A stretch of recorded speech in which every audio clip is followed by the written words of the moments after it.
Tuhan bersamamu. Inilah Injil suci menurut Matius.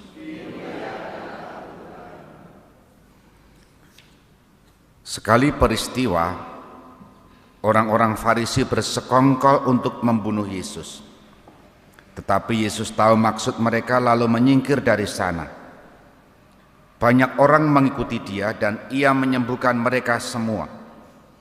Dengan keras ia melarang mereka memberitahukan siapa dia, supaya genaplah sabda yang telah disampaikan oleh Nabi Yesaya. Lihatlah, itu hambaku yang kupilih, yang kukasihi, yang kepadanya jiwaku berkenan. Rohku akan kucurahkan atas dia, dan ia akan memaklumkan hukum kepada sekalian bangsa. Ia tidak akan berbantah dan tidak akan berteriak. Suaranya tidak terdengar di jalan-jalan. Buluh yang patah terkulai tidak akan diputusnya, dan sumbu yang pudar nyalanya tidak akan dipadamkannya, sampai ia menjadikan hukum itu menang. Kepadanya lah semua bangsa akan berharap. Demikianlah sabda Tuhan.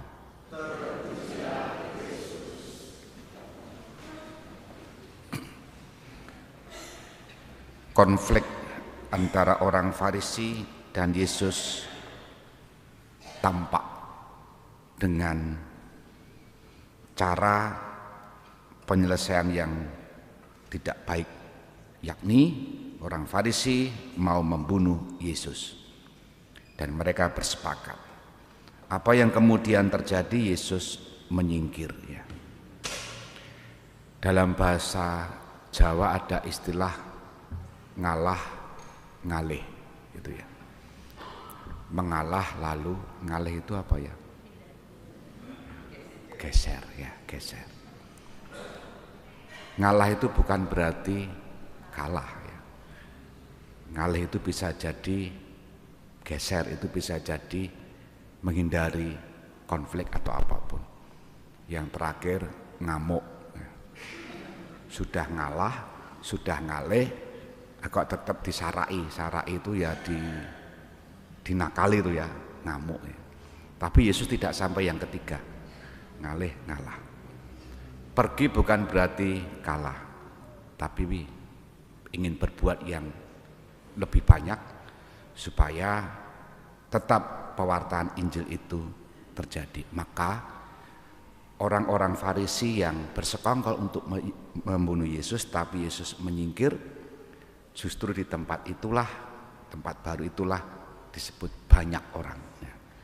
Banyak orang mengikuti dia dan ia menyembuhkan mereka semua. Artinya kehadiran Yesus tidak dipandang satu sisi, hanya orang yang tidak suka saja. Tapi juga ada yang mengikuti dan bahkan Yesus menyembuhkan mereka karena ada keterbukaan hati. Itulah saudari-saudara bagian-bagian awal dalam cuplikan Injil pada hari ini. Kalau kita merenungkan hari ini bahwa rencana-rencana itu selalu ada bagi dan terhadap siapapun, dan kita menyadari kita pun juga punya rencana-rencana yang barangkali jahat seperti orang Farisi, rencana membunuh dan seterusnya, dan Yesus tidak menanggapinya secara emosional. Dia menyingkir. Justru di tempat yang baru ia menyembuhkan banyak orang. Meskipun demikian, usaha-usaha untuk menghalangi Yesus itu tetap terjadi. Tetapi Yesus mengutip kitab Nabi Yesaya yang dalam bagian terakhir kita tadi mendengar begini. Kepadanya lah semua bangsa akan berharap. Siapa itu? Yesus. Jadi Yesus menjadi harapan segala bangsa. Siapa yang berpengharapan atau yang memiliki harapan ini? Ya orang sakit, orang yang terjepit hidupnya. Dan kita diingatkan dalam bacaan pertama hari ini, Mika itu mengkritik orang Israel begini. Celakalah orang-orang yang merancang kedurjanaan dan merancangkan kejahatan di tempat tidurnya. Orang Farisi kan juga merancang kejahatan, bukan? Pada waktu fajar mereka melakukannya sebab hal itu ada dalam kekuasaannya. Bila menginginkan ladang, mereka merampasnya. Bila ingin rumah, mereka menyerobot dan merampas isi rumahnya. Peristiwa-peristiwa yang diangkat dalam perjanjian lama sampai sekarang pun ada. Perkembangan pembangunan selalu beresiko. Dampaknya adalah soal korban.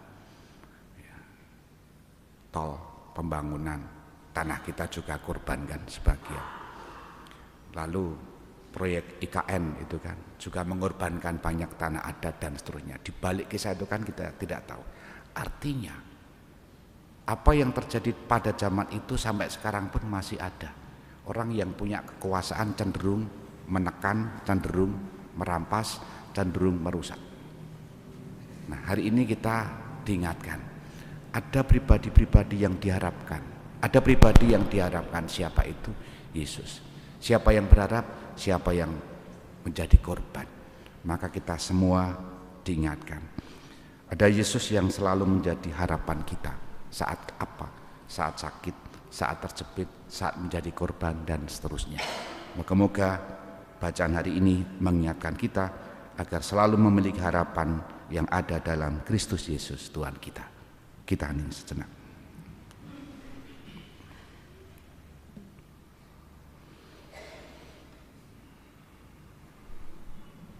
Dimuliakanlah Yesus yang dulu hidup, sekarang dan selama-lamanya.